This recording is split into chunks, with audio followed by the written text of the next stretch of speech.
In today's video, I'm going to teach you how to change a Trello board's workspace. We will take you through each step, ensuring that you understand the process thoroughly. So let's dive right in. To start, you'll need to head over to Trello.com. Simply type the URL into your web browser's address bar and hit enter. Once you're on the Trello homepage, you'll notice the login button somewhere around the top right corner. Go ahead and click on that. This will bring you to the login page. For logging in, you can use your Google account. Click on the option that prompts you to log in with Google. If it's your first time doing so on this device, it might ask for your Google credentials. If not, you'll be automatically signed in. Once you're logged in, you'll find yourself in your Trello dashboard where all your boards are listed. Now that you're there, look for the specific board you want to move to another workspace. Click on the board that you intend to change. Once the board is open, you'll see a range of options, typically somewhere at the top or in a menu bar. Locate the three dots icon, often referred to as the menu or more options button. Hover over or click on these dots to reveal further settings options.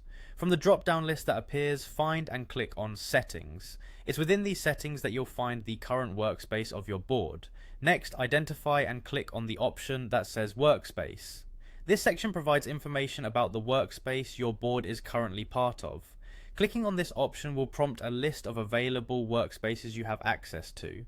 At this point, you'll want to choose the workspace you intend to move your board to.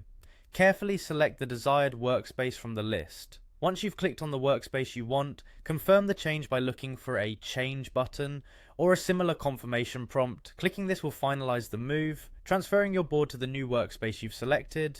Changing workspaces reorganizes your Trello boards into more coherent units based on your team's projects or organizational structure. This can be especially useful if you're managing several projects or working collaboratively with different teams. And there you have it, your board is now part of a new workspace. Remember, changes like these can impact how you collaborate with team members, especially if access is determined by workspace membership. Be sure to notify anyone on the team accordingly if that's the case. Thank you for watching. Don't forget to like and subscribe for more helpful tutorials. See you in the next video.